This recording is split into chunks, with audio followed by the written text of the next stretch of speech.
저희가 생각한 게 만약에 교사에 대한 소송이 들어오면은 교육청이나 교육지원청에서 미리 선임하는 변호사들이 대응을 하는 거예요.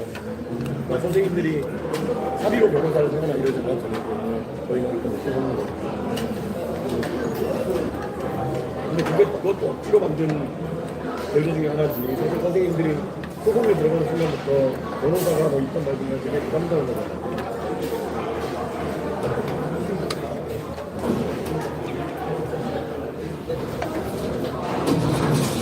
그래서 요원에 대한 명예훼손 같은 경우는 심각하게 나와야 된다. 그냥 민원이면 차라리 괜찮은데 어디가 가지고 선생님 욕하는 게 되게 심각하거든요. 선생님이 우리 아이만 되게 싫어하는 것 같아요. 다른 학생만 무대하는 것 같아요. 제가 냉정하게 말씀드리면 동탄인데 교육열이 높은 곳이라서 그런 거예요. 동탄의 국회의원한테 제일 많이 들어온 민원이 뭐냐면 우리 아이가 부당한 대우를 받았어요. 선생님한테. 그 말씀이 되게 많은데 저도 처음에 깜짝깜짝 놀라가지고 대응하고 이렇게 했었는데 실제 학교에 가서 자초 지정을 지켜보면은 대학 프로가 과하게 좀 인식한 부분이 많고 저도 이제 많이 그런 걸 느끼는데 선생님 한 사람이 초딩 애들 몇 명까지 관리할 수 있어요? 15명이 집된 거 같아요. 15명? 그것도 되게 잘하는 건가요? 그것도 확실하고 최대로 15명.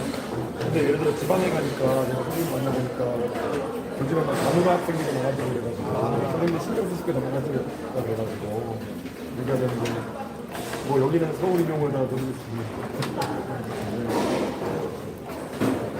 근데 실제로 대체 본인이 이쪽으로 가는 게 좋겠다고 생각했는데 훨씬 이거 요즘 그냥 몰라서 하는 얘기인데 진짜 요즘 리코더 볼거 해야 돼요? 그건 안 하는데 완전 뭐? 피아노를 치거나 그런 게 있으니까 기능을 쓰고 저가 초등학교 때는 다 하긴 했어요. 리코더 볼거 요즘은 그러면 그런 거 선생님이 담당해야 되는 영역이 어디까지 하고 있어요?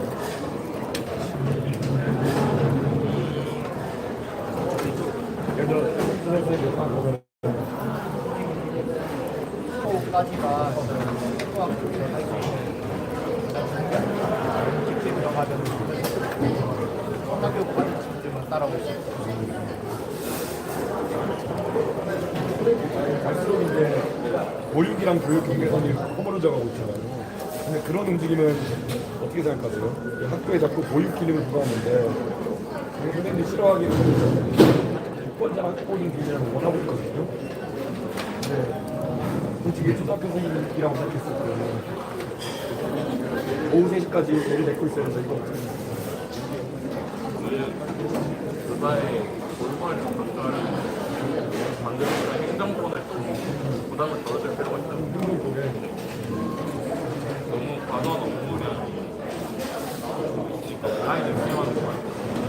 제가 선생님들한테 공부하는 걸 보니까 중고등학교 선생님들이 행정 업무 중에 제일 짜증나는 게 국회의원이 자료 제출 요구하는 거라 그래가지고 그걸 제가 안 하려고 노력하고 있습니다.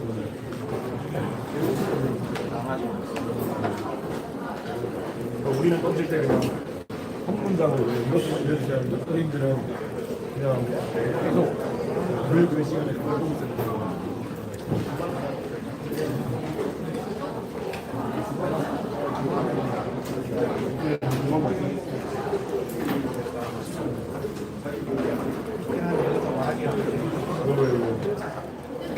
무슨 말을 괜찮은데? 정치적으로 그런 거 없어. 궁금한 거요? 혹시 교육대학교에 지원을 하시는 건 있으신가요? 정원 교수님이 임용하고 지금 정원 브리지부터 해결해주고 있고요. 아까 전에 제가 물어봤던 게 지금 선생님당 학생들을 20대 밑으로 무조건 맞춰야 된다, 15대 밑으로 무조건 맞춰야 된다 이런 얘기가 나오는데 저는 최대한 맞추고 싶어요. 사실 요즘 세상에 민원도 많아지고 있는 상황 속에서 옛날 저야 초등학교 40명에 한 반이 해봤지만 그때 솔직히 때려가는 선생님 전 솔직히 5명 이상 맞는 건 진짜 존경스러워요. 5명, 7명 이상 맞는 건 진짜 존경스러운데 왜냐면 한 15명, 20명 이렇게 만돼서 어떤 아이들은 반쯤 포기할 수밖에 없는 상황이 올 거라고 생각하거든요. 그래서 이제는 생산 낮추는 게 목적이기 때문에 그게 아마 가장 큰 지원이 되지 않을까 그런 생각을 하고 있습니다. 그래서 우선 15 정도 선은 우선 가야 되는 거 아니야 무조건 그런 생각을 하고 있거든요. 제가 최종 공약을 낼 때 어떤 수치를 제시할까 때문에 오늘 만나뵙자고 한 거예요. 물론 교원단체나 이거 만나보고 했지만은 한번 의견 들어보고 싶어요. 왜냐면 여러분들이 하는 선생님들이니까.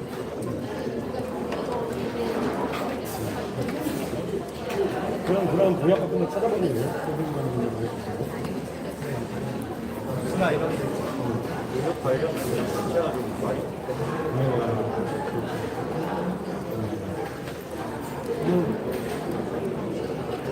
이렇게 중학교 요즘은 아이들 수학 실력 같은 게 떨어지는 경우가 많은 것 같아요.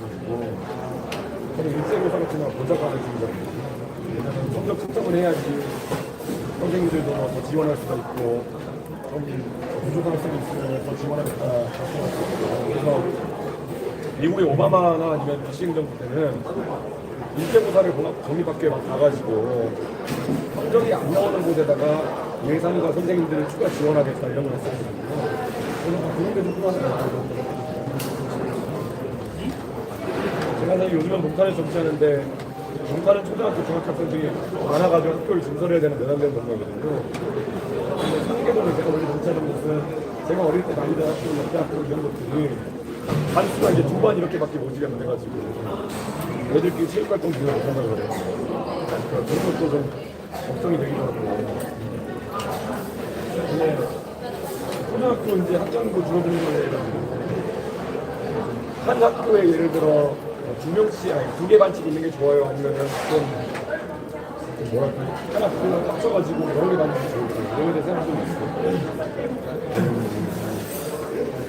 대부분의 학교들 보면은 한 학년당 교실이 6개에서 7개가 여러 개 있음에도 불구하고 두 개 반 편성해서 가는 경우가 많은데 그래서 저는 교육 인원보다 학생당 교육 교원 수를 늘려가지고 학생들을 15명을 최소 한 명을 두고 적은 데는 한 적어도 10명 정도까지 갈수 있게 되는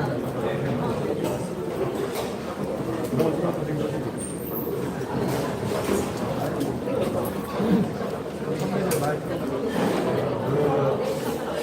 실제로 최근에 보면 그 모 유명 유튜버 아들 관련해가지고 그 특수학생을 있는데 사실 저희가 뭐 그거에 대한 법적 판단은 저희가 건드리는 게 아니라 저희가 민원 때문에 사실상 모든 민원은 선생님들이 받지 않도록 하겠다라는 말을 이제 많이 하는데 현장에서 이게 될 수 있을까라는 걱정이 있긴 하거든요.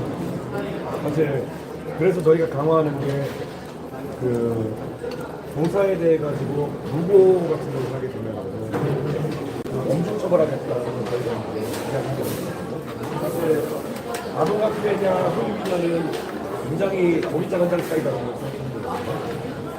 저희가 이번에 뭐 학생들 대상으로 해가지고 물론 메인 타겟은 중학생 이상이긴 하지만은 격리 처분 같은 것도 이제 하려고 하는데 이제 초등학교 학생들한테는 격리 처분이 너무 가혹할 수 있으니까 여러분이 생각했을 때 훈육하는 방법 중에 어떤 게 도입돼야지 가장 나을까 이런 생각을 하거든요. 말 안 들으면 어떻게 될까요?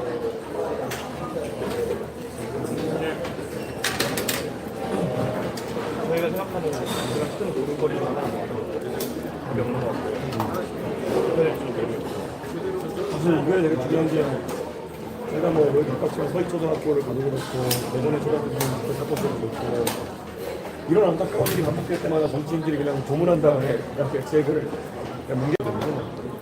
저는 그래서 솔직히 말하면 교권에 관해가지고 우리가 스승이 나기도 하지만은 약간은 센 대책이 필요하다고 생각하거든요. 지금은 그래서 애들 생활기록부나 이런 거 뭐 학폭이 이런 걸로 이제 건드려가지고 기록 남기는 방식인데 사실 애들이 그 포기한 애들은 솔직히 아무 안 되잖아요. 전학 같은 처분을 내린다 하더라도 사실 신경도 안 쓰는 애들도 있고 그래서 어떤 즉각적인 어떤 처분이 가능할까 생각하는 게 있습니다. 대학할 때 생기부에 기록이 남기게 영향을 당해보는 게 한 대학에 문제는 대학 정원이 많이 남아가지고 어떻게든 대학 간다 이렇게 생각해 그런 가는 학생들도 현장에 있으니까 어떻게 해야 될지 약간 고민이라서 검색하고 있습니다. 그러면 아직까지 그 진짜 졸업한 선배나 이런 사람들 많이 하더라고요. 아무래도 선생님들이 사실 초등학교 부모님들 중에서 문화 때문에 그만두겠다 말씀하신 분이 너무 많아져가지고 그건 계속 고민하고 있습니다. 그리고 이번에 아까도 그렇지만 선생님 입장에서도 뭐 유치원에 계속 시집날 가지만 학교에 녹음기 늘려가지고 가방에 넣어서 보내고 그런 일이 있기 때문에 사실 선생님들 입장에서 위축될 거 아니에요. 네. 그게 단 농담으로 한 얘기인데 어떻게 듣겠다라고 하면 막 아이들한테 안 좋은 얘기한 것처럼 될 수도 있는 거고 그런 것들 경계선이 뭐가 다르니까 그래서 그런 것들도 좀 바꿔야 된다. 학교나 이런 공간에 녹음기가 들어가고 나가야 되는 건 있는 거 그런 생각을 하거든요. 그리고 또 일부 상황에 있어서는 아직까지 그 뭐라고 해야 될까요?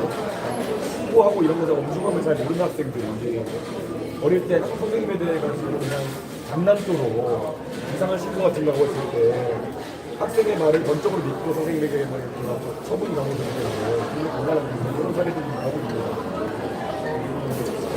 조건이라는 게 별게 아니라 선생님들이 교육에 집중할 수 있는 건 만들어야 되는데 그건 진짜 고민이 모르겠어요. 이거를 우리 흔히 하는 말로 체벌이나 이런 거 없이 한다는 게 얼마나 힘든 건지 여기 계신 분들은 체벌에서 완전히 벗어나서 그냥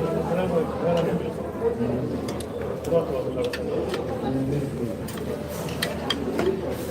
근데 진짜 저는 선생님들한테 뭐 무기라 표현한 거 있잖아요. 아무 후감도 없이 이렇게 그런 분들에서 여건을 살리지 못한 상황 속에서 학습권을 지켜내라고 투입하는 게 저는 너무 그냥 내 몸을 투입되는 것 같은 방어장도 하나 없이 그냥 거의 내던져진 느낌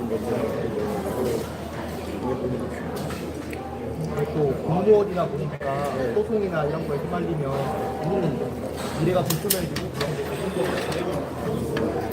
이번에 그래서 일선 현장 선생님들이 굉장히 부담감 있습니다. 그리고 학생들 중에 좀 직구준 학생들은 그걸 이용하고 진짜 굉장히 좀 걱정이 있는 것 같아요.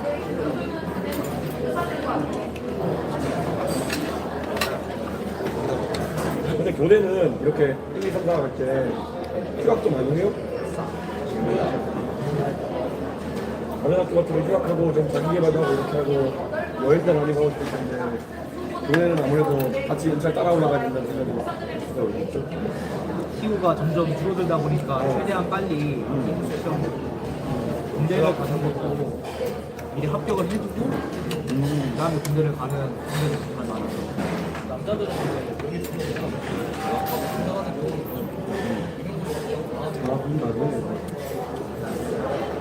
그건 좀 안타깝잖아요.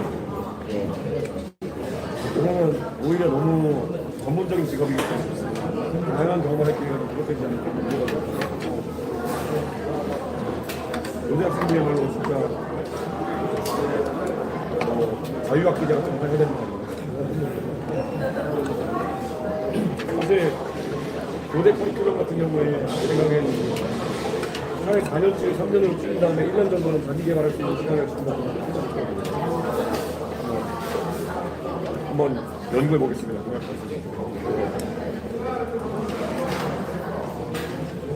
왜냐면 제가 아는 선생님들 중에 보면 초등학교 선생님인데 되게 나중에 조사가 된 다음에도 자기 시간을 내가지고 따로 공부를 하셔가지고 아이들한테 막 컴퓨터 교육이라든지 이런 거를 잘할 수 있는 걸 연구하셔가지고 책도 내시고 이런 분들이 있는데 고대 선생님들 뭐 충분히 영향이 있는 분들이니까 아이들한테 그런 거 특화 지식을 해낼 수 있는 자기개발 하는 거를 차라리 자유학기 비슷하게 해가지고 좀 강의가 통보할 수 있겠다는 생각이 듭니다.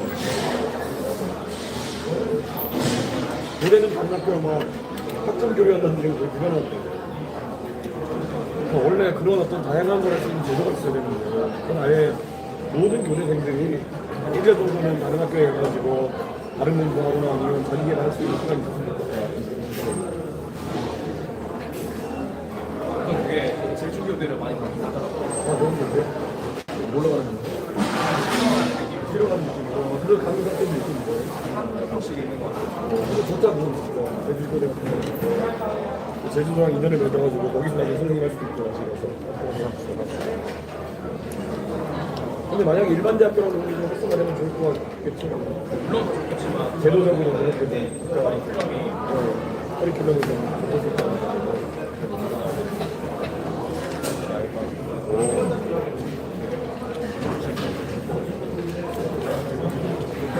수영섭이랑 소지가 걸려가지고 사업자는 생활 수 있게 생각을 해봤는데 저기 딱 그렇게 근데 교대에 있으면은 물론 여기는 딱 좋은 학생들, 좋은 교대인 학생들이 딱 경쟁이 나왔지만 원래 단일과로 있는 그 단일 학부로 있는 대학교는 서로가 서로를 치고면서 서로의 경쟁자인 경우도 있거든요. 1학년 이상 그런 식으로 다른 과로 다른 과로 있으니까 나중에 인용인원이 줄어가지고 경쟁이 치열해지면은 그런 게 좀 단일 학부로 운영되는 곳은 그런 게 있어가지고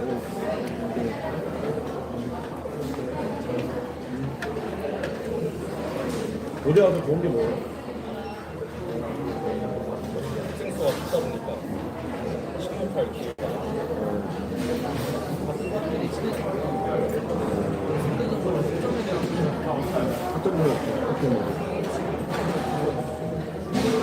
그 와중에 학점 잘 따려고 하는 거야.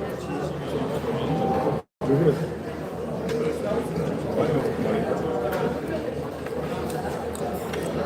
저런 질문도 왜 그렇게 잘 따려고 하는 건데. 근데 저는 확실히 저도 이제 나이가 40대 보니까 저는 이제 20대 초반까지 공부 잘한다는 소리만 올라갔는데 어느 정도 그 분야에서 그래도 인정받는 학교를 가니까 그다음부터는 경험을 많이 쌓는 게 굉장히 중요하다는 생각이 들더라고요. 다양한 경험이라는 거. 저도 정치하게 된 게 제가 일반적인 하버드 컴공과 나와가지고 이렇게 했던 사람이 있었는데 제가 졸업하고 중학생들 수학 가르치는 교육봉사한테면서 그러니까 공적인 활동에 눈을 띄게 되고 그러면서 이게 재밌다 보니까 좀 더 큰 공적인 활동 해보자해서 정치까지 있는데 솔직히 말하면은 교대 안에서는 그런 게 다양한 쪽이 있었으면 좋겠어요. 아이들 가르치다가 나중에 아이들에 비해서 더 좋은 일을 할 수 있다는 인식이 생겨가지고 갔으면 좋겠고 지금 뭐 솔직히 말하면은 한국 교총 같은 경우에는 교총 회장님도 강주호 회장님이라고 저보다 한 살 어린 분이거든요. 46년생이신 교총 회장이에요. 근데 저는 교육행정이나 이런 쪽으로 많은 분들이 가시고 이런 것도 생각했으면 좋겠다는 생각이 들어요. 너무 지금까지는 교육행정 같은 것도 대학 교수님들이 와가지고 이렇게 주도하고 이러다 보니까 일선 교사들의 이런 이야기나 이런 것들이 잘 안 들릴 때가 있었거든요. 교육감도 보면 저는 항상 교수님 출신들이 많이 있어요. 저는 모가 출신들이 교육감도 좀 했으면 좋겠어요. 그러니까 교육청이 관장하는 거는 아무래도 소중등 교육인데 거기에 대해서 잘 알고 정책을 내세운 사람이 있어야 되는데 지금까지는 거의 똥덩거리는 교수님들이 활동을 하고 교육학이랑 별로 관계없는 막 경제학과 교수님 이런 사람들, 법학 교수님 이런 사람들 지원하고 있거든요. 저는 이제는 교육 일선을 좀 아는 사람들이 그런 교육 행정을 해야 됩니다. 장관 자리도 다른 분야의 인원들이 임용을 하시는데 부모님께서는 당선되시면 교육부 장관자리에 어떤 인물들을 저는 교육과학부라고 이렇게 편하겠다고 얘기했는데요. 저는 선생님 출신들이 최소한 그 최고, 그리고 교육과학부의 최고 지휘부에 교육에 해당한 분이 있어야 된다고 생각하거든요. 그래서 뭐 그것이 뭐 차관인지 장관인지 제가 얘기하지는 않겠지만 지금 저는 당연히 초중등 교육에 이해도가 있는 사람이 교육부 안에 있어요. 지금은 교육부 극단 출신 이런 사람들 올라가가지고 그런 일을 하고 있는 거예요. 저는 현장을 모르고 정책이 나올 수 없다 이런 생각을 해요. 특히 아까 제가 말한 것도 제가 현장에 가서 얘기할 때마다 듣는 게 뭐냐면은 학생과 선생님 수가 가장 큰 문제 중 하나다. 실제 지금 교육 현장 가보면 민원이나 아니면은 그 여러 가지 문제 때문에 이거 도저히 교육할 수 없는 것도 있고 아무나 학생이 늘어나는 공간도 있고 그때 나오는 것들이 있는데 이거를 정치에서는 그냥 예산 논리만 접근하거든요. 저는 예산 논리보다 중요한 게 우리 아이들이 나중에 졸업했을 때 기대했던 성취를 달성했느냐 그게 중요한 건데 저는 교육의 유일한 목표치는 그거야 된다. 돈을 아꼈느냐 아니냐는 교육의 평가 목표치가 아니라 대한민국의 초등학교, 중학교, 고등학교 졸업할 때 이 성취도를 충분한 우리가 제시한 목표만큼 달성해야 되냐.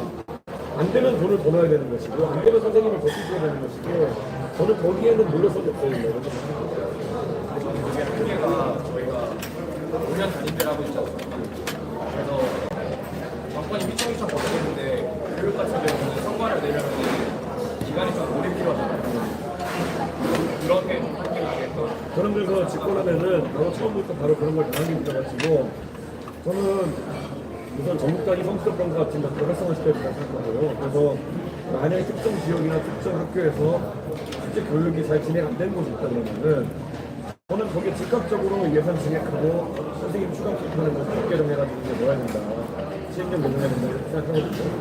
저는 이거는 늦으면 늦어질수록 우리가 계속 이제 주권이라는 이런 다른 동아시아국가들 뒤처질 수밖에 없게 되는 거거든요. 그 피서라고 국제 협력평가하는 거 그거 보면은 우리가 원래 핀란드랑 1, 2등 다투잖아요. 지금은 동아시아 다른 나라들 대만, 싱가포르, 중국 이런 데 뒤처지기 시작했어요. 근데 여기랑 어떻게 경쟁할 수 있겠냐는 거죠. 다른 게 후보테이크다밖에 없다고 하는 나라인데 저는 이거는 다른 거 어디에 고속도로 하나 덜 놔도 우리 선생님들 추가로 투입하고 전환 교육환경 제공하는 거는 꼭 해야 된다.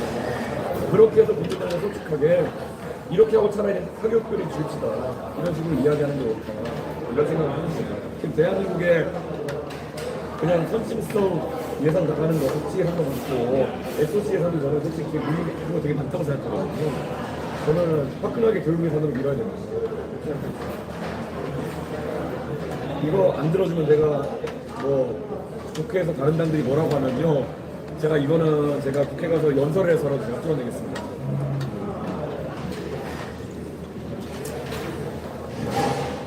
지금 그래서 제가 대구에 대구교육청 가보니까 아예 대구의 교육청의 일부 학교들은 수학 수업을 하는 중학교인데 한 20명 남짓이 한 반에 있는데 선생님이 담임 선생님 한 명 있고 보조교사를 3명 정도 수입하는 그런 학교도 있더라고요. 문제풀이 하는 동안 옆에서 도와주는 학교고요. 담임 선생님 보조교사 투입 방식 같은 것들도 물론 보조교사 하시는 분들은 뭐 계약직으로 오신 분들도 있고 기간제로 여러 가지 활동을 하시는 분들은 어쨌든 교원 1인당 부담을 낮춰주는 거는 계속 해야 된다. 그것보다 중요한 게 없다. 저는 그런 생각을 하고 있어요. 지금 그리고 뭐 사실 현장에서 AIDT 같은 것도 얘기 많은데 저는 AIDT 제가 가서 시험 보는데도 오류가 많이 발생했거든요. 그런데 저는 AIDT 같은 게 지금 보조자료로 활용되고 있지만은 나중에 초등학교든 중학교든 고등학교든 문제점을 빨리 해결해가지고 학생별로 수준별 수업을 할 수 있는 것도 되게 중요하거든요. 실제로 학생과 다르게 될 수 있는 게 되게 중요하거든요. 근데 지금은 그런 장점보다는 초반에 시스템 뻥나고 이런 게 굉장히 단점도 많이 부각돼가지고 부모들이 우리 아이들을 실험 대상으로 삼지 마라 이런 인식이 강한데 저는 우리나라에서 그 수준별 맞춤학습이나 이런 걸 활성화시켜가지고 AIDT 같은 것도 발전을 좀 시켜야 되는데 가서 농담하는 거 보니까 좀 시간이 걸릴 것 같습니다. 지금 그런데 지금 그러면 1학년 때 과목들은 보통 어떤 것들 배워요? 고양이 어떤 거?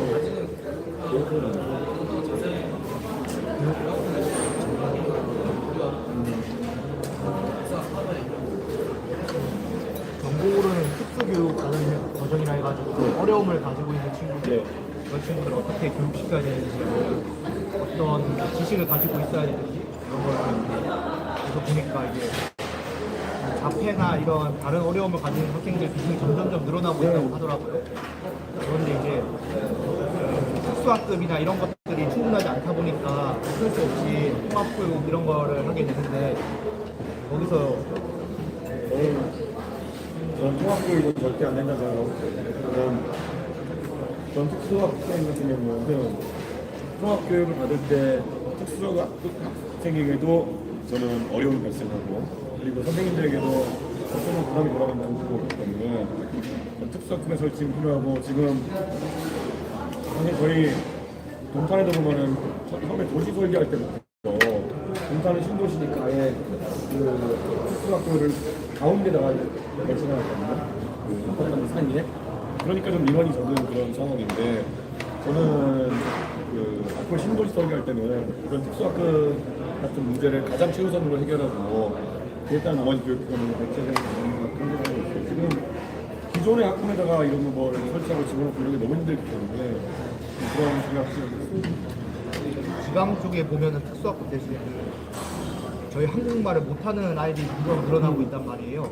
이제 선생님이 이제 수업을 하려 하는데 한국말을 못하고 이 학생들끼리 뭐 베트남어나 다른 그런 언어를 쓰니까 수업도 제대로 참여도 못하고 가르치지도 못하고 이런 상황에 대해서 해결책이 있을까요?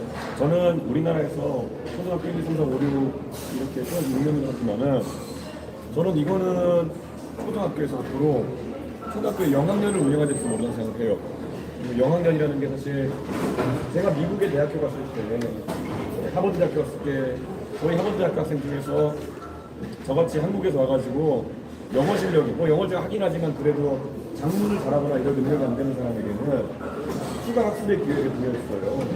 그게 이제 그 ESL 그 영어를 제2외 국어로 하는 학생들에 위한 수업들인데 저는 초등학교에서도요 다문화 학생이나 이런 경우에는 예를 들어서 1, 2, 3학년 수업을 듣기에 적합한 그 당시에 언어 능력이나 그러니까 한국어 능력이나 이런 걸 부여하지 않았다 그러면은 이걸 단순히 그냥 1학년 때부터 선생님들을 떠넘기는 게 아니라 그 앞에 예를 들어 방학 중에 취약하기 전 방학에 집중 특수 교육을 해가지고 그런 실력을 어느 정도 선까지 기대서까지 끌어올린다든지 이런 것들이 필요하다 보는 거거든요. 저는 그 학생의 발달 상황을 체크해가지고 1학년이 딱 입학하는 순간에 일반적인 학생의 그런 그 수준에 도달하지 않는 경우에는 영학년 수업을 앞에 둬야 된다. 그래서 당연히 거기에 대한 교육을 하시는 분들은 굉장히 전문성이 뛰어난 교사분들도 투입해야 되는 것입니다. 그런 기초교육에 특화된 분들 투입되는 것입니다. 대한민국 어디서든지 다문화나 이런 문제 특별히 중요해지기 때문에 저는 초등학교 영학년 제도가 필요하다 그런 생각을 하고 있습니다. 제가 순천에서 이제 중학교 아이들을 가르치는 한 4개월 정도 갔는데요. 순천만 가도 진짜 다문화 학생이 되게 많더라고요. 네. 그리고 다문화 학생도 있고 그 탈북하신 분의 그 딸도 제가 가르치는 학교였는데요. 이 학생들 같은 경우에는 자기들 말로 중학생쯤 되니까 자기들이 완전히 이제 한국 학생들과 동화가 됐는데 사실 초등학교 저학년 때까지만 해도 본인들이 굉장히 그 적응하는데 어려운 측면이 있었다. 그런 얘기 저는 그거는 좀 제가 신경을 쓰고 그러니까 아산이나 어디 이런 데 가보면 초등학교 중에 거의 30% 이상이 외국인 오시는 이런 학교들이 있다고 해요. 근데 거기에 가시는 선생님들은 아마 엄청난 부담이실 거예요. 그러니까 제가 하자는 게 다 그런 거죠. 그런 데는 예산이나 이론을 집중 투자해가지고 아니 선생님들이 왜 그런 떠안아야 되는가 이런 생각이 가지고 있거든요.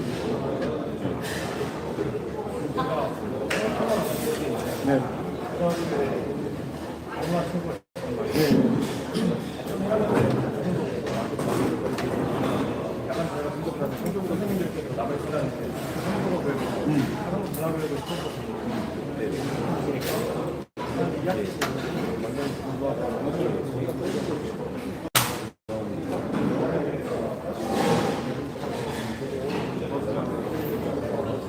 저는 이게 대전 선생님이 선생님이 노래가 있어서 봅니다. 저는 대한민국에서 앞으로 아무나 하는 학생들이 잘 적응할 수 있다는 것을 제동화해야 된다고 생각하고 있거든요. 네. 그러고 보니까 교육에서는 그 구멍이 너무 많아요. 너무 많아요. 일단 그 선생님은 정말 훌륭한 선생님이고 너무 좋고 근데 앞으로 이런 거에 대한 정책 제안 같은 게 있으면 정치권에서 수사를 많이 해줘야 될 것 같아요. 왜냐하면 정치권에 있는 사람들은 은근히 교육 행정에 있어서는 잘 몰라요.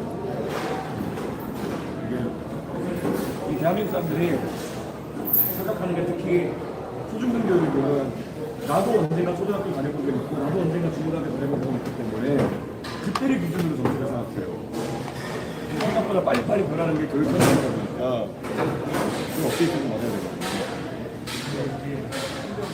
학부모님들이 어릴 때 해볼 경험이 있고 아니면 제대로 전문성이 없는 선생님한테 교육받은 경험이 있다 보니까 신뢰 자체가 없는 것 같거든요. 그래서 파격이 일어나는 것 같거든요. 그러면 잃어버린 신뢰 같은 걸 되찾을 방법이 없을까요?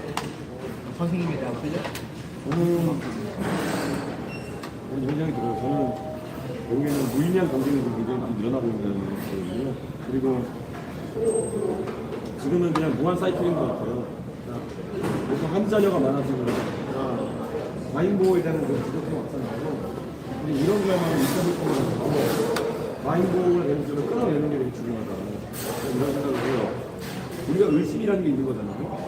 다른 학생이 예를 들어서 특별 대우를 받았다 다른 생각에 이론을 놓게 되면은 그 특별 대우의 원인으로 다른 학부모가 혹시 어떤 이론을 놓는 게 아닐까 다른 학부모가 특별한 어떤 대우를 요청한 것이 있을까 그걸 믿지 못하면 나도 그럼 그런 걸 해야겠다 이런 나서게 되는 것이거든요. 그렇기 때문에 애초에 어느 누구도 그 선을 넘지 않는다에 대한 명확한 경계선이 생겨졌는데 저는 그건 법이 되게 중요할 것이다 이런 생각을 합니다. 실제로 그래서 저는 학교 선생님에게 저는 일제에 접촉을 하는 것에 대해 가지고 학교에 이제 우리 소위 말하는 상담 선생님들을 두고 지금은 상담 선생님이 되는 그런 개념이 아니거든요. 근데 아예 그 외국의 학교처럼 카운슬러에 해당하는 그런 선생님을 두고 학생의 발달 상황 그 선생님이랑만 상의할 수 있게 한다든지 이런 원칙을 세워야 되는 건데 이것도 선생님들이 마음 약하기 때문에 못 지키고 개별을 하시는 경우가 생길 수가 있으니까 이거를 한번 사회적 합의를 쫙 이루어질 필요가 있는 것 같아요. 모든 민원에 대한 부분은 카운슬러를 통해 가지고 갈 수밖에 없게 이제 강제하는 그런 조건을 잡아야 되는 거예요. 그게 돼야지만이 아마 문화가 바뀔 거다 그런 생각을 합니다. 사실 교육의 문화 변화라는 건 그 부모들의 관성이 있기 때문에 좀 느리게 바뀌긴 합니다만은 근데 우리가 법으로 합의해가지고 원칙을 세우면은 그다음부터 좀 괜찮아집니다. 예를 들어 공무원에 대한 청탁이나 이런 것 같은 것도 원래 기업납법이 제정되기 이전에는 뭐 좋은 게 좋은 거냐고 나가라고 요즘은 그래도 그런 것들이 그 사람들이 뭉치뭉치하면서 대다수가 조심하는 사람들이거든요. 저는 그 교원에 대한 민원이나 아니면 이런 것들도 그렇게 가야 되지 않을까 생각합니다. 한 가지 더 여쭤볼게요. 예. 수준별 학생 과연 그게 수준형이랑 공존이 가능한 건지 어떤 의미? 어떻게 보면 수준상의 교사가 직접 문제를 출제하고 상대평가를 하게 되는데 수준별 학습을 하게 된다면 하위 있는 마치는 푸는 문제들이랑 상위 있는 마치는 푸는 문제들이 될것 같아요. 그러면 교사 출제하는 문제가 어떻게 보면 하위가 친구들은 100% 문제일 수도 있고 그런 건데 그게 저는 그래서 약간 극단적으로 제가 이제 교육 전문가들과 얘기했을 때는 저는 제가 뭐라고 얘기했냐면은 중간 기말고사나 이런 것들 정말 전문단이나 아니면 티브단이 일제고사 예상이 없습니다. 그러니까 학교별로 이제 선생님한테 그 출제 부담을 넘긴다기보다는 그 지역별로 아니면은 대한민국 신화에 관리된 교통 목표를 가지고 거기에 대한 소식을 평가하는 방식이 어떠냐 이런 얘기를 했는데 그건 교육 현장에 관계할 수 있을 거라고요. 왜냐면은 수업을 안 들을 것이 첫 번째고 선생님이 역량이 부족해서 그런가 실제 지역별로 지금 교육 수준 편차가 있어서 그래서 교사에게 글을 끌어올릴 부담은 너무 가중시킨 거 아니냐 이렇게 얘기를 해서 저도 그런 듣고는 지금 좀 어렵겠다는 생각을 했는데 하지만 저는 궁극적으로는 이런 생각이 들어요. 제가 옛날에 교육봉사단체를 하다 보니까 제가 서울에서 중학생들 수학을 가르쳤었는데 중학교 2학년 학생들이 배우는 영입반다고 막 이런 거 있잖아요. 그런데 서울에서도 제가 용산, 마포, 금천, 구로 뭐 이런 교육장들이 있었거든요. 근데 금천구가 문제가 솔직히 쉬웠어요. 학교에 나오는 수험들 보면. 근데 춘천은 그것보다 훨씬 쉬워요. 무슨 말하냐면 우리나라에서 목표치를 대표하는 현상들이 발생하고 있는 것 같아요. 저는 이거는 우리가 일제고사나 이런 걸 거부하면서 현황이 어떤 게 파악이 잘 안 되고 있는 상황일 거예요. 근데 이건 현황 파악의 문제되고요. 오히려 우리가 나중에 대학교 수시나 이런 걸 통해가지고 지역 간 수준 격차가 난다 하더라도 뭐 직윤 선발이라든지 이런 방식으로 입시를 벌충할 수 있다 생각하니까 자꾸 이런 교육 편차를 인정해버리는 거거든요. 저는 교육 편차를 인정해버리면 안 된다고 생각하고 어떤 식으로든지 교육 편차를 줄이는 방향으로 교육 진행을 내고 뭐 서울의 수준을 낮출 수 없으니까 지방에 무조건 자원을 많이 투입해가지고 수학과 영어나 이런 핵심 과목들에 대한 교육 수준을 올릴 수밖에 없다. 그런 생각을 하고 있는 거고요. 제가 수준별 수업이라고 했지만은 맞춤형 수업을 한다 아니면 축제 자체를 다르게 한다 이런 거라기보다는 하위권에 있는 학생들이 무조건 학업 수치를 올릴 수 있도록 지원하는 거에 가깝다. 그런 생각을 합니다. 저는 그래서 전국 어디나 시험 문제를 수준을 낮추는 것이 맞지 않는다. 그런 생각을 합니다. 예를 들어 서울에서는 예를 들어 이미 공부를 많이 해가지고 사교육 보탬도 받고 아이들이 풀었던 평균 80점이 나오는 시험 문제가 나온다. 그럼 서울과 비슷한 수준을 예를 들어 지방도시에 내가지고 거기는 평균 40점이 나온다. 그러다가 학생들이 알아야 되는 거예요. 서울에서 80점대 나오는 문제지 지방에서 80점대 나오는 문제지 둘 다 놓고 나 80점이야 이렇게 생각하면은 아이들이 잘못된 판단을 할 수 있는 거예요. 저는 그 수준에 대해서 목표치를 이렇게 선정시키는 것이 초중등 교육에서 중요하다 이런 생각을 하고 있습니다. 근데 그러면은 이제 그 저희가 공부하는 게 인테이크잖아요. 그러면 결국 소수만 이제 좋은 대학에 가거나 고등학교로 가게 돼요. 그러면 공교육으로 투자를 해서 성적을 끌어올리면 위에 있던 학생들이 사교육이나 이런 거에 더 돈을 써서 높은 점수를 받으려고 하지 않나요? 뭐 그렇겠지만 어차피 점수는 상한선이 있기 마련이고 저희가 초중등 사업 점수도 있어가지고 기대하는 것도 어느 정도 상한선이 있기 때문에 저는 지금 이렇게 격차가 벌어진 상황보다는 같이 어느 정도 올라가 있는 상황이 굉장히 쉬울 것이다 이런 생각을 하게 되고요. 저는 사실 뭐 여기 초등학생들이 보면은 초등 같은 경우도 워낙 수학이나 이런 범위 같은 걸 막 축소하는 방향으로 가다 보니까 그리고 또 절대평가가 많이 늘어났다 보니까 변별력을 이제 일부 과목에서만 내야 되는 상황.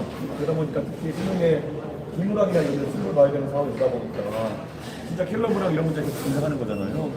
저는 오히려 대한민국 국민들이 교육하는 범위를 자꾸 줄여가지고 이런 사교육 경쟁을 부추기는 킬러문학 경쟁 같은 게 있어서는 안 된다 이렇게 생각하거든요. 그래서 그 방향으로 좀 변화가 있어야 된다 그런 생각을 하고 있습니다. 전체적으로 우리가 뭐 제가 악의가 있어서가 아니라 교육 부담을 낮추는 방향이라 생각해가지고 범위도 줄이고 자꾸 절대평가로 가고 이렇게 했었던 것인데 역으로 나타난 것은 일부 남아있는 상대평가에서 거의 그 변별력 때문에 문제 아닌 걸 씹어놓는 결과를 나타내게 된 것이거든요. 저는 이게 오히려 사교육이 좀 확실하게 된 원인이 됐다 그런 생각이 좀 하고 있습니다. 그래서 오히려 좀 펼쳐놓는 건 있다 이런 생각을 하는데요.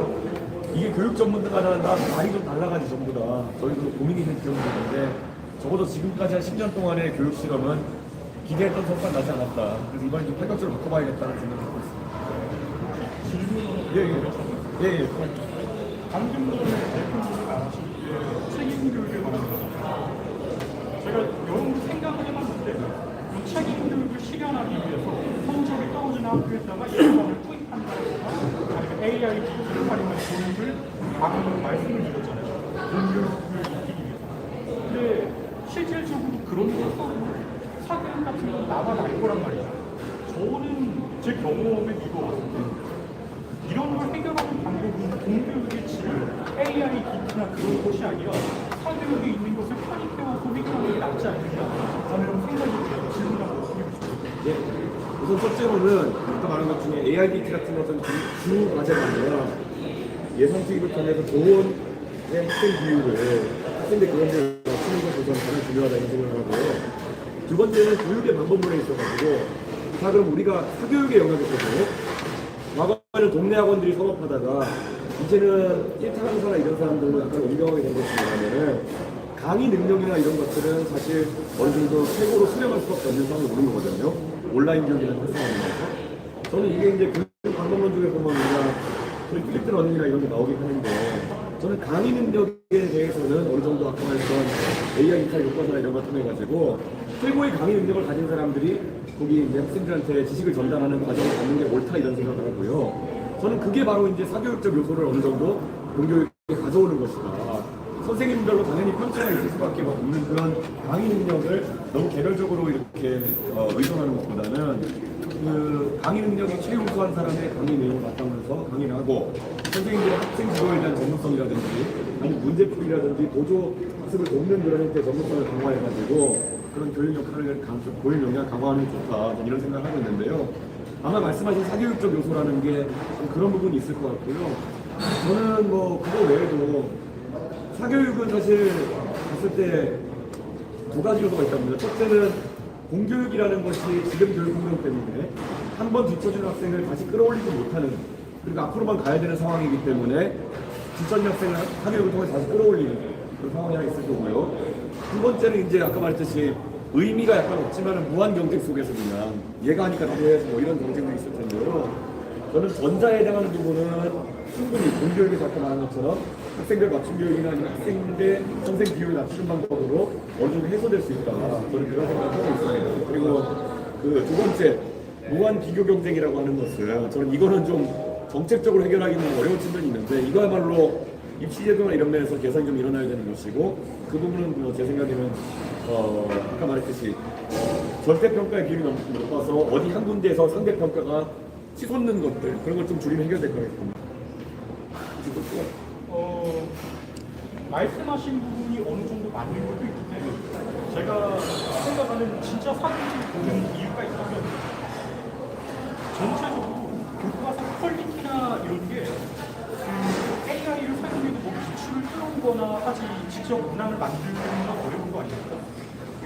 학교 현장이 성행하는 이유가 단순히 그렇고 재수학원도 그렇고 공부에 활용할 수 있는 시간이 늘어나고 문항의 품수가 많아져서 그리고 문항의 퀄리티가 좋아져서라고 생각을 하거든요. 그래서 제가 말하는 사교육의 편의라는 것은 그런 부분 또한 가져올 수 있는 것이 아닌가.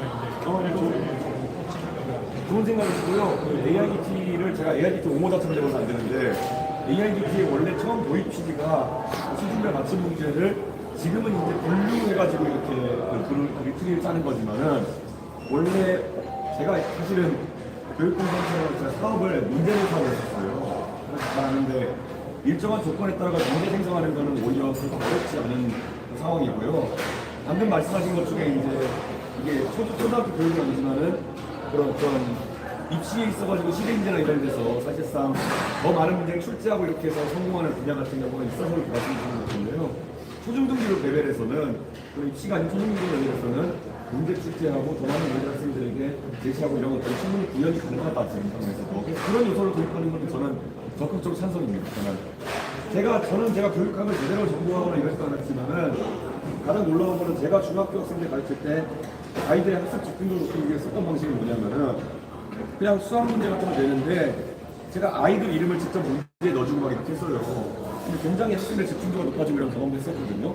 저는 그런 완전히 새로운 교육적인 노하우 같은 것들도 충분히 접목돼가지고 아이들 집중도 높일 수 있다 그런 생각하고 있습니다.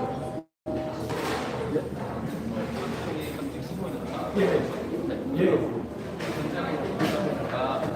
교사들이 문제라고 했는데 어디에 공무원이지만 소송을 당하면 제가 개인이 그런 것들을 되다 보니까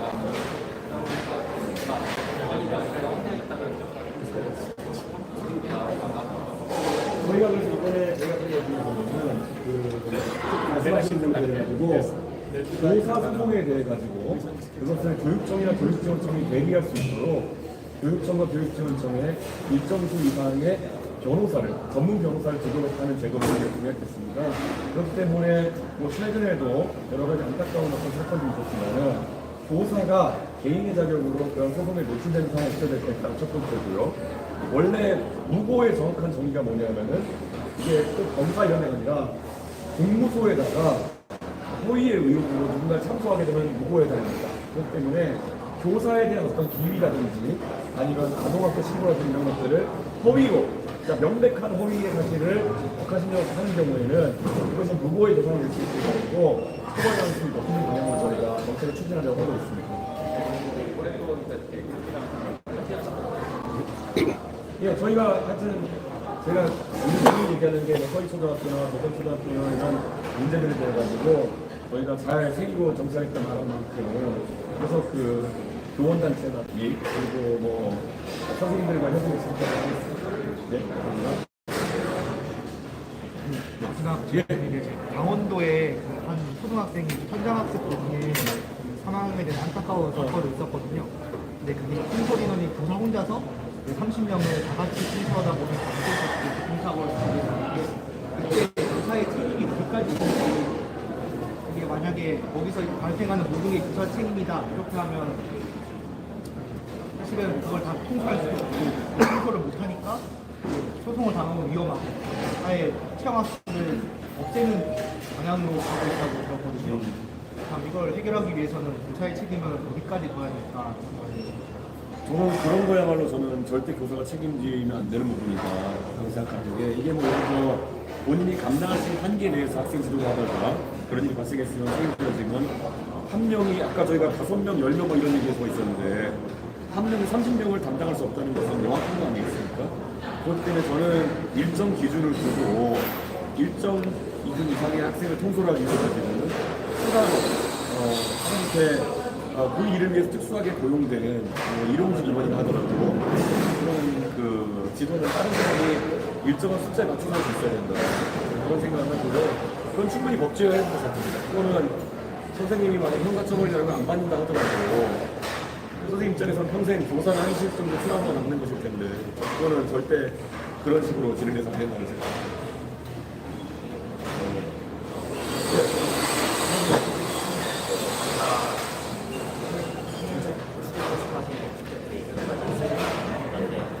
전 정부에서 공공학교를 추진하는 그런 사회를 보고 정신이 새로운 좋은 협력을 표현하거나 문제 계획 중에 항상 늘어날 수밖에 없더라고요. 그래서 선생님들 하루 일과 기준으로 봤을 때 일단 교육에 공부를 하고 그런 시간보다 정말 업무를 처리하는 데 훨씬 더 많이 잘 있다고 알고 있는데 교육의 질을 높이는 데는 선생님들이 교육에 조금 더 집중하고 공부하는 데 집중하고 중요하다고 생각하는데 추가됐을 때 거기에 사용하는 주간 인력이라든가 적절히 이루어지지 않으면 사회가 그러니까 생각하는 저희가 요즘에 의료 이용 자체를 학생들 너무 이용을 해야 된다 하는 생각을 했고 저는 그 선에 대해 가지고 제 머릿속에 연구해 있었잖아요. 15대 1전까지 가야 되는 거 아닌가 이 정도까지 생각하고 있는데 사실 그 외에서 봤을 때는 우리가 보육의 영역을 자꾸 교육을 넘어오는 거는 실제 뭐가 된다 그렇게 하고 있습니다. 제가 큰 틀에서 제가 지금 교육뿐만 아니라 여러 정책이 있겠다면 우리는 앞으로 글로벌 태권 경쟁이나 과학적 태권 경쟁에서 이기기 위해서는 국민 개개인이 그 생산성과 효율이 높아져야 되는 것이고 이걸 달성하는 수단은 유일하게 교육이다 그렇게 얘기하고 있기 때문에 나보다 얻게 하겠다는 것이 제 핵심이거든요. 교육과라는 핵심인데 그러기 위해서는 학교가 최대의 교육 성과를 내는 것이 중요하지 교육과 같은 부가적인 행위가 학교에 떠넘겨주는 것은 절대 반대합니다. 그래서 저는 학생들이 초등학교, 중학교, 고등학교 졸업할 때 각자 기대됐던, 국가적으로 기대되는 학업 성취도를 보유하는 것이 목표의 최우선이어야 된다. 이런 생각을 하고 있습니다. 그래서 저는 교육 이런 것들은 아예 그런 교육의 틀을 따로 만들어가지고 거기에 따로 이상을 집중하는 것을 가야 되는 것이지 교육에서 교육을 보고 있어놓고 교육을 하는 것들이 좀 같습니다. 오늘 여기까지 해주세요. 네, 감사합니다. 오기 왔어요.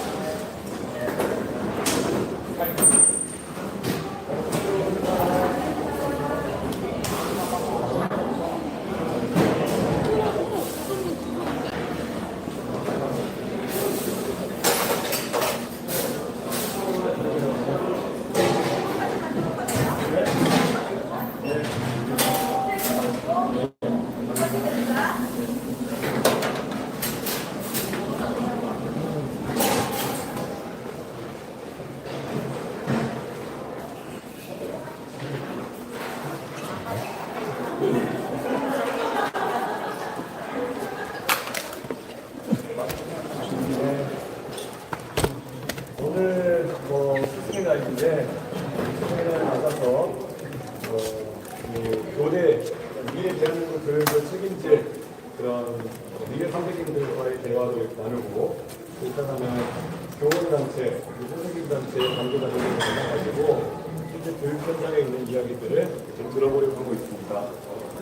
저는 대한민국 교육이 있어가지고 교육의 영역이 있는 것이 아니라 자꾸 교육의 영역에 해당하는 것들이 넘어오는 것, 그 사이에 포퓰리즘 비용을 주장하고 있습니다. 물론 학부모나 있는 유권자 입장에서는 학교가 최대한 교육의 부담을 덜어주기를 기대하겠지만은 이것이 현장에서는 감내하기 어려운, 감당하기 어려운 시기로 넘어오려고 인식하는 것이 사실입니다. 그렇기 때문에 저는 이런 식의 교사에 대한 부담이 가족의 부분을 막기 위해서는 첫째, 조건을 다시 회복시키는 것이 무엇보다 중요하다고 생각합니다. 조건이라 하면 학생들을 생활 제도할 수 있는 수단이 명백하게 마련해야 되는 것이고, 그를 위해서 저희는 일찌감치 디펜션 제도를 통해 가지고 학생들에게 다소간의 자유를 제한하는 방식으로 생활 지도할 수 있는 것을 제안한 바가 있습니다. 그리고 저는 또 학생들의 발달 상황에 대해 가지고 학부모가 과도한 민원을 넣는 것도 문제다 이렇게 판단하고 있습니다. 그렇기 때문에 학생들에 대해서 학부모들이 선생님들에 대해서 이의가 있을 때 선생님들에 대해서 아동학대 신고를 한다거나 이런 걸 하는 경우도 빈번하게 발생하고 있는데, 이것은 이제 신중해야 된다 생각하고, 저희는 교육청과 교육지원청 등의 이런 교육 전문성을 가진 변호사를 일정 수 이용해서 교육 공무원에 대한 소송이 이렇게 생겼을 때는 이것을 선생님 개인이 대응하게 하는 것보다는 교육청과 교육지원청 차원에서 이 소송을 대응할 수 있도록 하는 것을 제도하겠다 말씀드렸고요. 원래 부고의 세전적 정의나 어떤 기위나 이런 것들을 허위 사실을 바탕으로 해가지고 공무소에 제공하는 것을 하고 있습니다. 공무소의 범위를 우리가 수사기관으로 좁혀서 생각하는 경우가 있는데요. 저는 공무소의 범위를 좀 넓혀서 생각해야 되지 않을까 그런 생각을 합니다. 그래서 여러 민원을 넣을 수 있는 곳에다가 악의를 가지고 허위에 신고를 한 경우에는 광범위하게 교사에 대한 무고로 판단할 수 있도록 저희가 법을 개정할 수 있도록 그렇게 하겠습니다. 예, 그 김문수 캠프측에서 윤석열 전 대통령 탈당 권고와 이준수 후보에게 사과해야 한다고 한 단어를 썼는데 그 의도는 어떻게 되시고 그 중고 학생의 그런 실제 부분이 잘 떨어졌는지 이 후보 하면서 오늘 생각하는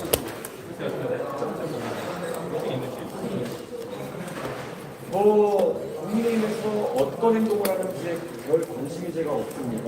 제 선거운동을 통해서 저희 공약과 그리고 저희 비전을 안기는 데도 시간이 부족한데, 거기서 도대체 어떤 문제가 어떤 공을 돌리고 있는지 제가 신경 쓸 여력이 없습니다. 그렇기 때문에 저는 국민의힘에서 선거 캠페인할 게 그렇게 없냐. 정말 그 다음에 경선이 끝난 직후부터 거의 단일화 무새가 아닐까 하는 생각 정도로 똑같은 말만 반복하고 있는 것 같은데요. 이 단일화 무새들이 지난번에 한덕수 후보와의 단일화를 해가지고 득을 본 게 있다고 생각하는지 굉장히 착각이 심한 것 같은데요. 단일화 무새적인 선거 전략이고 어떻게 지금 여론조사상으로 과반 이상의 득표를 하는 것으로도 나오는 이재명 후보를 막아세울 수 있겠다는 건지 이준석 혼자 대선 걱정하고 있는 것 같습니다. 시승의 날에는 제가 항상 정책 중심의 나가려 하는 것처럼 방금 열과 정책과 함께 지난번에 교육청과 얘기하면서 그리고 다른 교사연수들과 얘기하면서 나온 현장의 생생한 정책들을 저희가 공약화해서 발표할 수 있도록 하겠습니다. 시절에 취소 이제 억울하게 조장하는 직장을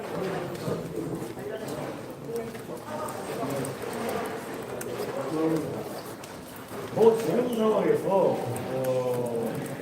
그 당시 국민의힘에서 무리한 중계를 하면서 피해를 입힌 대상은 한두 사람이 아닙니다. 큰 틀에서는 대한민국 보수 진영 전체를 잡다는 거고, 처음으로 보수 정당에 관심을 가지고 몰려들었던 젊은 사람들의 노력을 대신한 겁니다. 국민의힘이 원래 선거 때 되면 잘하는 게 비 오는 날 밖에 나가서 무릎도 꿇고 석고대도 하고 이러는데, 지금은 또 그만큼도 안 하는 것 같습니다. 지금 만약에 국민의힘이 해야 된다면은 그분들 하나하나 상처받은 것을 생각했고 물리적인 액션이라도 해야 될 것인데, 또 제가 이렇게 얘기하면 옆으로 찍어서 하는 거라서 될 테니까 그냥 앞으로 별다른 얘기 안 하겠습니다. 오늘 발표된 여론조사 결과에서 대선 전망에 1% 나왔는데 이 결과에 대해서 그거는 당선 전망에 대해서 나온 것인데, 그것은 대선 지지율에 연동돼서 움직일 것이고요.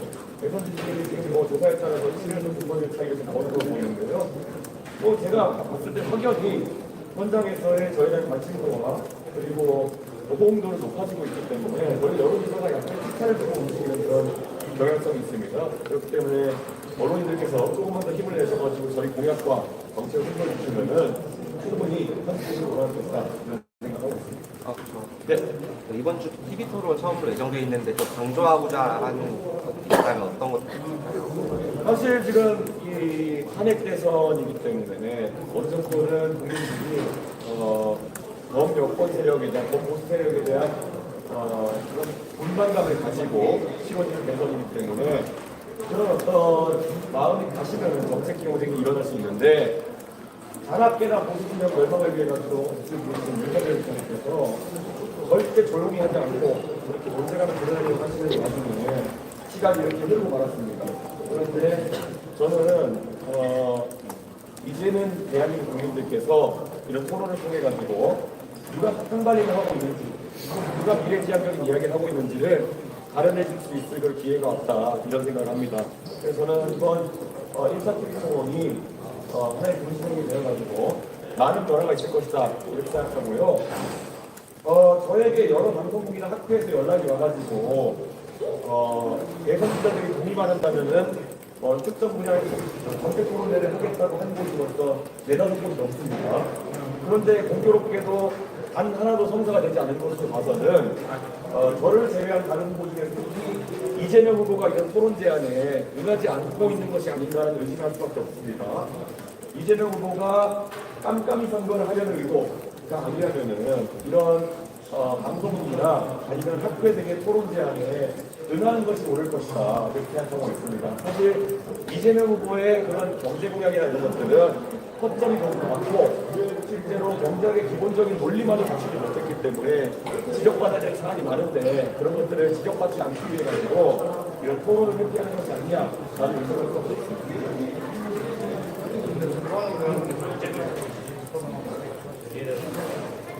저는 애초에 김상욱 의원과 손님을 고려하고 있지만은 김상욱 의원의 호심탄회하게 정말 개혁신당이나 이런 것을 합류하는 것은 어려운 길이고 상당히 용기가 필요한 일이다. 그래서 제가 권유하지는 못하겠다.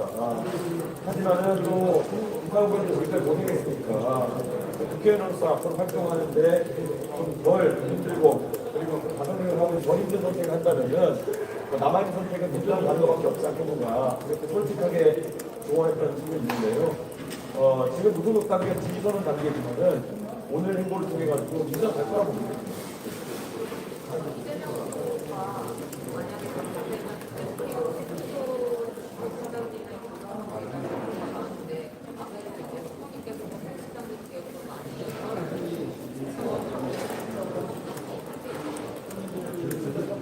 홍준표 시장의 역량을 인정해가지고 사실상의 그런 총리직을 제안하고 있는 상황이 있는지 모르겠지만 아주 많다고 한다면은 홍 시장님 입장에서 검토해보시기 바라지 않을까 생각을 합니다.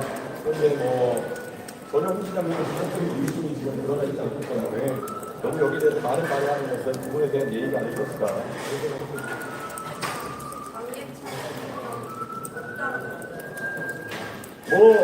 제가 대선 주자로서 그런 거에 평가해야 되나 싶긴 한데 지금 국민의힘에서 원광훈 패밀리까지 지금 다시 당의 그림자가 어린거린다라는 얘기가 나오고 있는데 사실 탄핵 이후에 굉장히 무리수를 두면서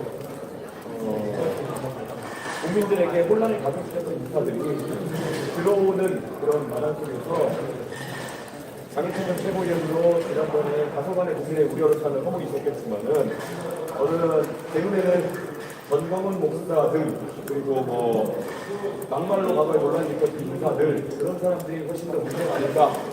그리고 김문수 후보의 과거 본인이 다시 정치를 할 줄 몰랐었게 했던 행동들이 다시 나오고 있는 것 같은데 저는 그런 부분을 보면서 다시 한번 묻고 싶습니다.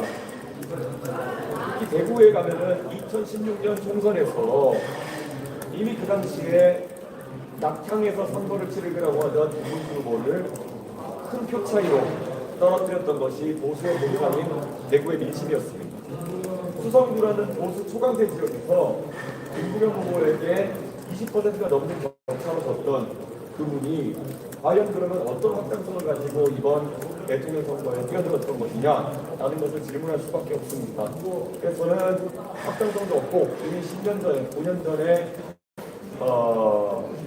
보수의 심장인 대구에서도 심판받았던 김문수 후보는 빨리 본인의 한계성을 자각하고 본인이 최소한 해야 될 그런 중도화나 윤석열 제명이라든지 이런 것들이라도 하는 것이 없어야 될 생각합니다.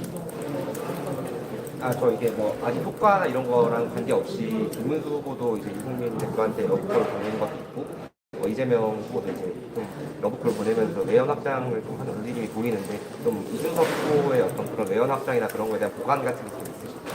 글쎄요, 저는 뭐 지지율표에 따라 가지고 항상 이런 것들은 많이 움직이기 때문에 저희 지지율이 빨리 치고 올라가기를 기대하고 있고요. 두 번째로는 뭐 홍준표, 유승민 이런 분들을 이재명 후보가 언급하거나 아니면 그쪽 세력에서 접근한다고 해서 이재명 후보가 가진 어떤 정책에 대한 독특성이나 이런 것이 심각성을 만들지 않을 것 같습니다. 제가 언제도 한번 지적했던 바가 있지만요. 이재명 후보가 급조한 H&M을 뭐 2010년 이런 걸 내는 것만 봐도 이 사람은 하루만 사는 그런 공약을 가지고 다니는 그런 정치라고 있습니다. 우리가 지난 몇 달간의 논의를 통해서 잘 알고 있지만 상법 개정안이라는 것이 결국에는 주주의 이익에 반할 수 있는 행동을 대주주나 경영진이 마음대로 하는 것에 대해 가지고 제동을 거는 법안이고 민주당은 이걸 하고 이걸 통해 가지고 코스피 5천 시대 만들겠다는 이런 얘기를 했던 거죠. 그런데 대한민국의 주요 대기업의 본사를 대통령이 되어가지고 정하겠다라고 하는 말이 한국 개정안의 취지에 정면으로 맞닥뜨리는 행동이 아닐까 그런 생각을 하거든요. 그러면 혹자는 H&M이라는 회사의 70% 가까운 지분이 공적 자본이기 때문에 사실상 공기업이라고 그렇게 된다 이런 얘기를 하는데요. 그 말은 또 뒤집어 보면요. H&M 본사가 이동할 때까지 H&M의 정부 지분을 팔 생각이 없다는 것을 의미하는 겁니다. 잘 아시는 것처럼 최근에 H&M의 지분을 중간에 매각하려고 하다가 그것이 무산돼가지고 지금 공적 자본을 가지고 왔는데요. 공적 지분을 갖는 건데 그럼 이재명 후보는 그 말이 그러면은 H&M 운영 계획을 포기하겠다는 건지 국영선사와 계획하겠다는 건지 해가지고 또 그렇게 꼬리에 꼬리를 물고 이재명 후보의 비론성이 드러나고 있는 것이거든요. 어디까지 이런 식으로 하루하루 그냥 나오는 대로 말을 이어가면서 넘어갈 것인가 저는 걱정하게 됩니다.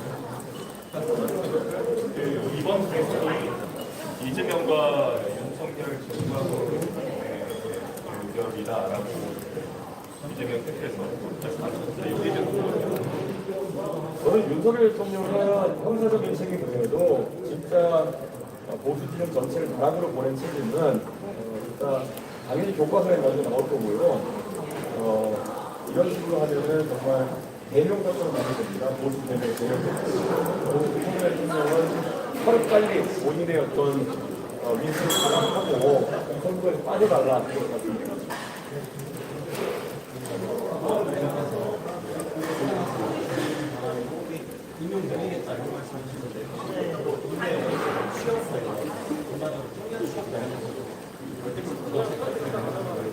저는 청년 취업 관련해가지고는 이제 너무 파편화된 정책을 내고 잘 내려갑니다. 이게 청년 취업 정책이라는데 과거 문재인 정부에서 그런 것을 강조했으나 안타깝게도 정책적인 효과를 공무원 늘리기 정도로 얘기했던 적이 있습니다. 잘 생각해보면 대한민국 경제 전반이 살아나고 그를 통해서 창업과 그런 시장을 할 수가 되면 또 젊은 사람부터 관리자급, 일산에까지 해가지고 일자리가 고르게 늘린 것을 하는데 딱 청년 일자리만 늘리겠다는 목표를 가지는 순간 그런 임시 청년 인턴 같은 일자리 아니면은 또 이런 공무원 늘리기 이런 게 행복하게 나오지 않거든요. 그래서 저는 지금 교육을 목표로 해서 교원 임용을 특수한 직업에서 일부 늘리겠다는 정도로 제가 얘기할 수 있지만은 저는 문재인 정부처럼 공무원 대거리 늘리고 뭐 그런 식의 계약을 하는 것은 제 철학적 그런 감정 맞지 않습니다.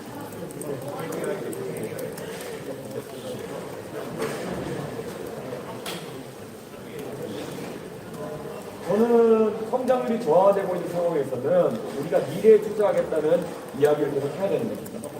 자, 지금 분명히 우리나라의 재정이 부족한데 그 부족한 재정 속에서도 어디에 주안점을 투자해야 되느냐? 이준석은 끝없이 미래 세대를 위한 교육이라든지 과학기술을 위한 무대 같은 것을 이야기하고 있습니다. 반면 최근에 이재명 후보가 이야기한 것을 보면은 농촌 사람들에게 사실상 연금에 해당하는 기본소득을 제공한다든지 그런 수당을 얘기하고 있거든요. 도대체 농촌 사람들에게 수당을 제공하는 것이 어떻게 미래지향적인 정책이 있겠습니까? 누구에게 수당을 줘가지고 그걸로 뭐 선순환을 만들어가지고 경제 살리겠다. 이거는 어디서 들어본 얘기입니까?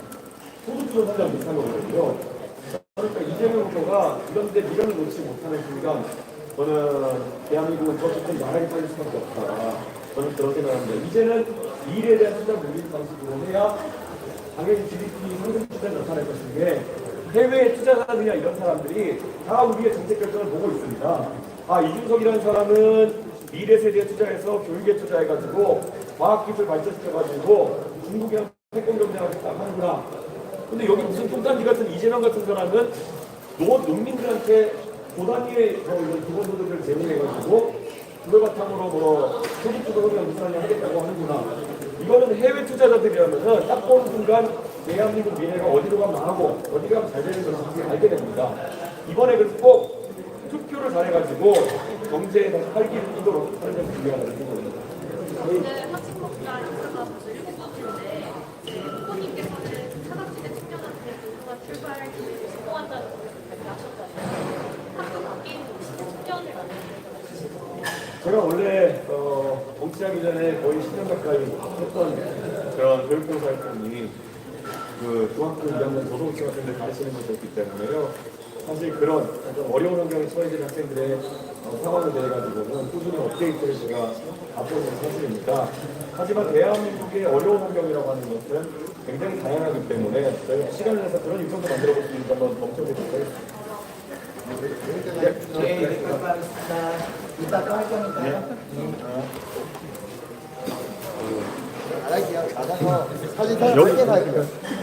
사진 촬영 밖에서 할게요. 이거 하나만 찍혀 안 해요. 하나만 찍고 밖에서만 할게요. 네, 나가서 할게요.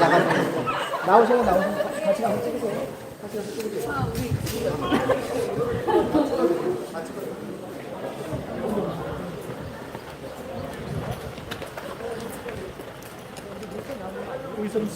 의성 씨. 아 이거 뉴스가 감사합니다. 아니 그냥 셀피로 이 컵을 난 그냥 셀피로 찍을래 저 셀피 이렇게 쓰겠습니다. 이쪽으로 가면 되지요.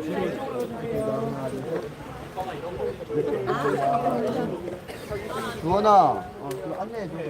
안녕하고 있습니다. 네, 감사합니다. 네, 이쪽으로 빠지시기 옆으로 좀 보여주세요. 감사합니다.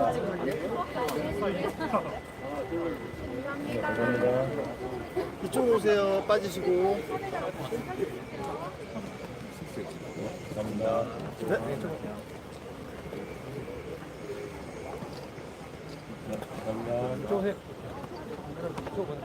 제가 이틀 뒤가 생일이라서 그런데 생일 축하한다고 사인 한 번만 해주세요.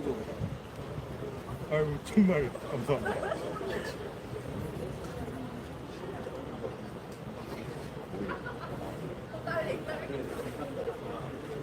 집안 가보를 예, 감사합니다. 이러고 찍어도 돼요 혹시? 감사합니다.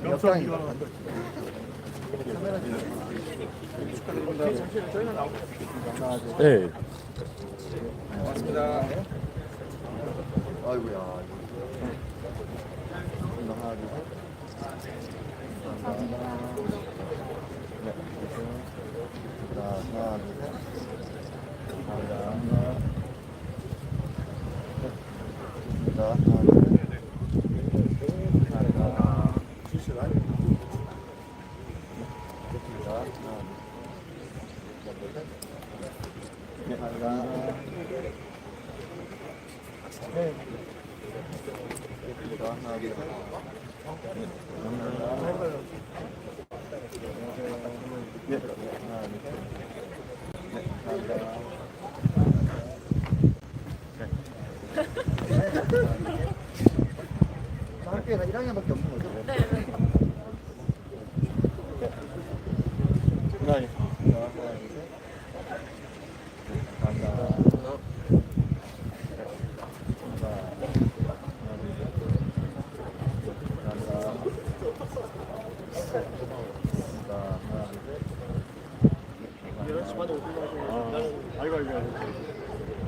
감사합니다. 예.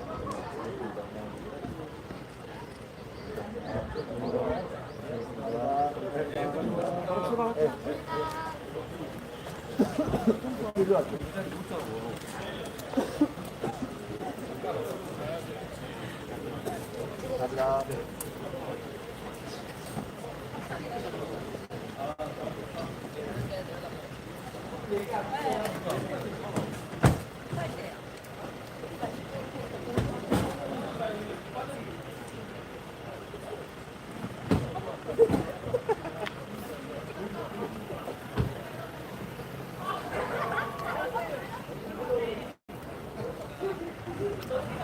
네, 이준석 개혁신당 후보